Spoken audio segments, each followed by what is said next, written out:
850 Tomahawk cruise missiles, 3 carrier strike groups, 40 warships, thousands of sorties, 13,000 military targets destroyed, 30 days of the United States Navy pounding just 21 nautical miles of water, and the Strait of Hormuz is still closed. So something else was sent. Not more missiles, not more warships, Marines. On March 27th, USS Tripoli entered the Central Command Area of Operations. On board were 3,500 sailors and Marines, with F-35Bs lined across the flight deck. Behind her, USS Boxer was moving in with another 2,200. More than 5,000 Marines were suddenly heading toward the narrowest choke point on Earth. Within 48 hours, Iran's Parliament Speaker Ghalibaf answered. Iranian forces, he said, were ready to confront any American troops who stepped onto Iranian soil. That immediately triggered the question on everyone's mind. Will the Marines invade? That is the wrong question. The real question is why, after 30 days of the most intense naval campaign since World War II, the Navy was still never designed to open this strait by itself. And what changes now that Marines are here? Subscribe to Navy Decoded. We do not predict when bombs fall.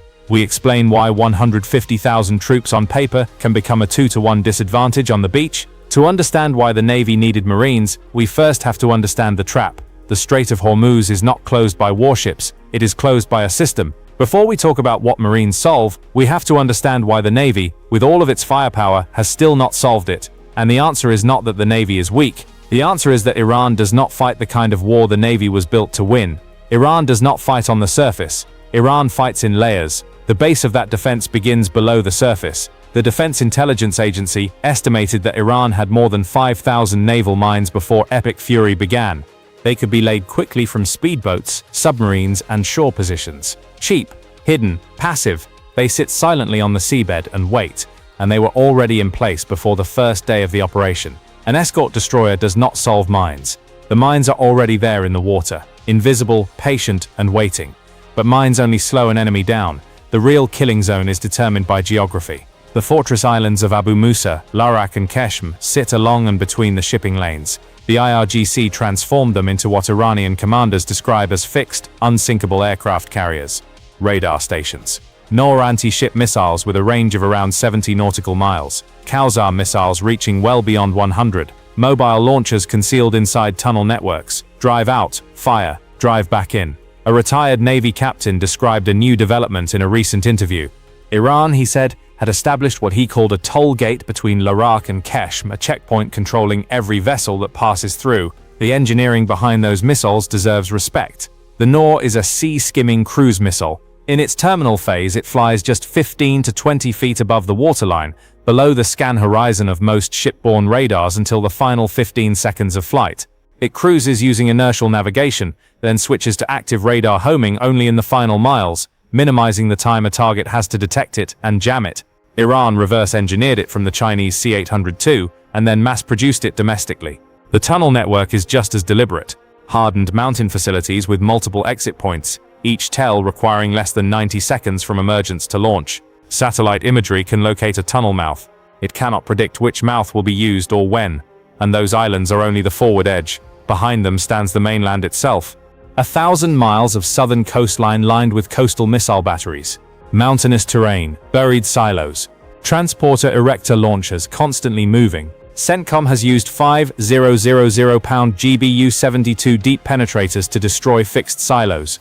But mobile TELs that emerge from tunnels, fire, and retreat still remain a threat that has not been fully neutralized. Here is the equation. Firepower can destroy a radar. Firepower can destroy a silo. Firepower cannot seize an island. Firepower cannot hold a coastline. Firepower cannot protect a mine-sweeping vessel. While it works slowly and methodically within range of every surviving coastal battery, Iran still operates. Missiles create craters. They do not occupy territory. And at Hormuz, somebody has to hold the ground overlooking the water. That is not a destroyer mission. That is not a carrier mission. That is a marine mission. And that is exactly who just arrived. But here is the question viewers keep asking. If Marines are the answer, why did the Navy wait 30 days to bring them in? The answer is not bureaucracy. It is physics. Marines cannot land on an island whose air defenses are still intact. The Ospreys would be shot down on approach. F-35Bs cannot suppress the landing zone if Iran still has working radar and surface-to-air missiles. Mine-sweeping ships cannot operate under a sky full of anti-ship cruise missiles. Those 30 days were not a delay. Those 30 days were the engineering prerequisite. Each phase had to be completed before the next phase could begin. For 40 years, Iran prepared for amphibious assault the way the world has always understood it. Ships moved toward shore. Landing craft emerged from well decks. Marines hit the beach under fire. D-Day, Falklands, Kuwait, 1991. Every amphibious invasion in modern history began the same way, from the water. Iran's entire coastal defense architecture was built on that assumption. 5,000 mines protect the approach lanes on the surface. Anti-ship missiles target ships on the horizon. Fast attack craft wait in coves for ambush runs. The logic is elegant. If you block the sea, you block the landing. But the Marines arriving at Hormuz in 2026 are not necessarily coming by sea. They could be arriving in a machine whose design makes every layer of surface defense largely irrelevant. The MV-22B Osprey is a tilt-rotor, not a helicopter, not an aeroplane, but both. Two-engine nacelles mounted on the wingtips rotate 90 degrees, vertical for takeoff and landing like a helicopter, horizontal for cruise flight like a turboprop. The conversion takes about 12 seconds. 12 seconds to turn a helicopter into an airplane. And that transformation changes everything. The conventional assault helicopters Iran built its defenses to stop the CH-46 Sea Knight, or the Army's UH-60 Black Hawk, cruise at about 140 knots with a combat radius of roughly 200 nautical miles. That is exactly the kind of target Iran's Eman pads and island garrisons were calibrated to intercept. The Osprey cruises at 270 knots, nearly twice the speed of the helicopters. Iran's defenses were built to stop. Its combat radius exceeds 390 nautical miles, nearly double. And the critical detail is its transit altitude, 15,000 feet, above the effective ceiling of every man-portable air defense system Iran fields. Let us be precise about the physics. The Igla-S, the most common manpads in Iran's inventory, has an effective engagement ceiling of roughly 11,500 feet against targets moving below 400 knots. An Osprey transiting at 15,000 feet is completely outside that engagement envelope. The missile simply cannot reach it during cruise phase. Manpads become a threat only during the final 60 to 90 seconds, when the Osprey descends into the landing zone. That is exactly why AH-1Z Viper attack helicopters and F-35B fighters suppress the landing zone before the Ospreys arrive. The 31st MEU rehearsed this exact sequence during Exercise Iron Fist with Japan 3 weeks before deploying to Hormuz. Speed changes the defensive calculus in a way Iran did not anticipate. Island garrisons positioned to stop helicopters approaching at 140 knots have a warning window measured in minutes, enough time to man positions, activate radar, and prepare fire. The Osprey arrives at 270 knots. At 160 miles per hour, a 20-mile detection range gives a garrison about 7.5 minutes to react. At over 300 miles per hour, that shrinks to under 4 minutes between radar contact and boots on the ground. Once that reaction window collapses, the entire architecture of amphibious assault gets rewritten. The mission profile looks like this. Ospreys launch from Tripoli 200 nautical miles out, fly at 15,000 feet above every mine Iran ever laid, and then land vertically on the island. 24 Marines per aircraft, 12 Ospreys per wave. That puts 288 Marines on the ground in the first insertion. CH-53K King Stallions follow with artillery and ammunition. AH-1Z Vipers and F-35Bs suppress the landing zone and maintain air superiority overhead. 40 years of coastal defense built for a war arriving by water, and now the war has arrived by sky. So yes, Marines can land, but Iran says it has 150,000 men waiting. 30 to 1, surely that matters. Let us look at what the math actually says. Iran's parliament speaker wants you to focus on one number, 150,000. The IRGC fields roughly 190,000 personnel across all branches. Ground forces alone account for around 150,000. Against that, the United States has 5,000 Marines approaching on 5 ships, 30 to 1. On paper, Iran wins. Now do the math. 150,000 troops, spread across 1,000 miles of Iranian coastline, comes out to 150 troops per mile. And they have to spread that way because they do not know where the landing will happen. But it gets worse. Iran is not only defending coastline, it is defending 7 islands: Karg, Abu Musa, Larak, Koeshma, Greater Tumb, Lesser Tumb, and Hengam. Each requires its own garrison, along with mainland bases and the western border. Analysts estimate each island would need roughly 1,800 to 2,000 troops to be held properly. The IRGC cannot place that many troops on every island and still cover the coastline.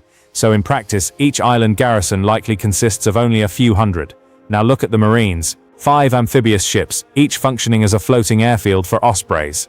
At 15 knots, those ships can reposition and choose an attack point within 12 hours. Iran does not know where the Marines will land: Abu Musa, Larak, Kesh, Karg, or the coastline near Bandar Abbas. The Marines choose one island. The Ospreys launch, and 550 Marines from the battalion landing team concentrate on just 5 square miles of island surface. The IRGC garrison there may number 300 to 500. Suddenly the equation flips. 550 Marines against 300 IRGC fighters on a single island. The ratio becomes nearly 2 to 1 in favor of the Marines. Galibaf's 150,000 turns into 300 on the beach. That is not bravery, that is geometry. The attacker chooses the point of contact and concentrates force. The defender must be everywhere, and therefore gets stretched thin. This is one of the oldest principles in warfare, and it does not belong to the side with more troops. It belongs to the side with greater mobility. Once the Marines land, the IRGC garrison on that island is isolated. Iran's air defenses have collapsed. No airlift for reinforcements. Iran's surface navy is sitting on the seabed. No ferry runs. The troops already on the island are all the troops that island will ever get. No additional soldiers. No additional ammunition. The Marines can land. The numbers favor them at the point of attack. But numbers mean nothing if the island's defenses are still intact. Radar, missiles, guns, all aimed at the landing zone. So what is actually left of Iran's defense after 30 days of epic fury? Iran built its Hormuz defense system over 4 decades, and Hormuz is still closed on day 30. That alone tells you how hard this problem really is. But those 30 days of epic fury have stripped that system apart layer by layer. Start with the sky. 30 days of suppression of enemy air defenses means every radar that switches on draws an AARGM. Iran's integrated air defense network is now functionally silent. Without air cover, the surface navy had nowhere to hide. More than 60 Iranian warships are now on the seabed. Without a navy to protect supply lines, missile and drone stockpiles began to bleed out. More than 500 missiles and 2,000 drones have been expended, and the factories that could replace them are now rubble. Mobile coastal launchers still exist, but they are being hunted. Marine F-35Bs and Navy F-35Cs use forward-looking infrared to detect transporter erector launchers emerging from tunnel mouths. GBU-53 Stormbreaker munitions destroy each launcher for about $200,000 per engagement. Every NOR Iran loses is one it cannot replace. The production facilities no longer exist, and the sea routes needed to import replacements are controlled by the Navy. America has tens of thousands of Stormbreakers. Iran's inventory is finite, shrinking, and running only one direction. The command structure is degrading. 30 days of strikes on command nodes, communication relays, and headquarters facilities have fractured coordination between IRGC units. Orders that once moved across an integrated network now travel by courier, by radio, and by guesswork. Units that once fought as a system now fight as fragments. Meanwhile, the fast attack craft that still remain, still numbering in the hundreds, are being hunted every day by A-10 Warhogs, AH-1Z Vipers, and MH-60R Seahawks. Fewer survive each sunrise. That leaves 2 things epic fury has not erased. Mines, still passive, still patient, still sitting in the water. But the stockpiles and production facilities are gone, so no new mines will be laid. And the final real variable, the Ghadir-class submarine fleet. 20 or more diesel-electric submarines built for the Gulf's shallow 100-foot waters. But submarines need ports for battery charging, torpedo resupply, and crew rotation. Epic fury cratered the naval bases and destroyed the submarine tenders during the first week. The surviving Ghadir subs are now trapped beneath the surface with dying batteries and nowhere safe to breathe. Here is what all of that means for the Marine mission. When the air defense network goes silent, Ospreys no longer need dedicated electronic warfare escorts. The mission package shrinks, turnaround time falls, more waves can launch each day. When the surface navy is gone, amphibious ships can move to within 100 nautical miles of the target island instead of staging from 200, cutting transit time per sortie almost in half. When coastal launchers are hunted nearly to exhaustion, landing zone suppression shrinks from hours to minutes. Every layer stripped away from Iran's defense does not just remove a threat. It compresses the timeline and makes seizure of the perimeter islands possible. The coastal defenses are degraded, but the coast is only the front door. Behind it is an entirely different problem. Marines can seize the coastline, but Iran is a vast, heavily fortified interior. To collapse a defense in depth, you need a force that can ignore geography entirely. That is the physics of the 82nd Airborne Division. Elements of the 1st Brigade Combat Team, alongside dust-off aeromedical units, did not deploy from Fort Liberty to storm a beach. Paratroopers do not use beaches. They exist to bypass coastal killing zones, drop onto strategic airfields deep inside Iranian territory, and cut the supply lines feeding the defenses.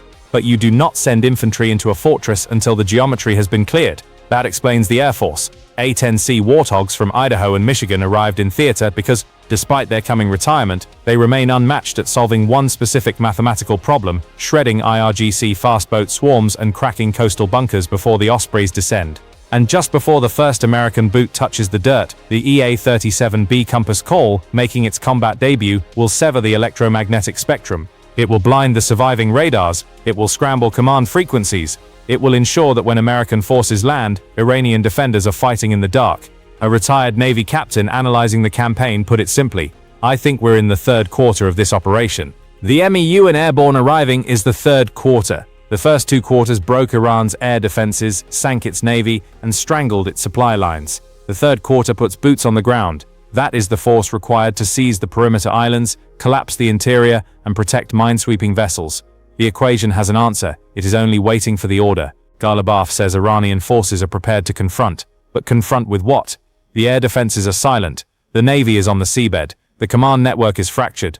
The factories are rubble, layer after layer stripped away until confrontation means standing alone on an island and watching Ospreys descend. Iran designed the right equation for the wrong war. 40 years of defense against ships. Marines did not arrive by ship. Defense against amphibious beach assault. Marines assault from the sky. Defense against short-duration airstrikes that leave. Marines land and stay. If this breakdown changed the way you see the Strait of Hormuz, subscribe to Navy Decoded. A global economy held hostage. Supertankers paralyzed at sea. 1/5 of the world's energy supply locked behind 21 nautical miles of water.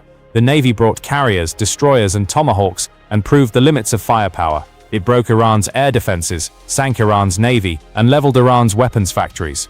Extraordinary destruction. But destruction is not control. And Hormuz runs on certainty. To move from destruction to control, to clear mines beneath the surface, neutralize fortress islands in the corridor, and hunt mobile launchers hidden in mountain tunnels, required something a cruise missile can never deliver: boots on the ground. Or more precisely, boots from the sky. Iran built a fortress to stop ships, so America sent a multi-domain force from above. 5,000 Marines seizing the perimeter islands by Osprey, over every mine, under stealth fighter cover, and the 82nd Airborne dropping deep inland to collapse the interior.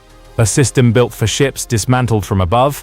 The fourth quarter opens the strait not because someone gave an order, but because the mathematics left no alternative. 5,000 Marines, 21 nautical miles, one equation.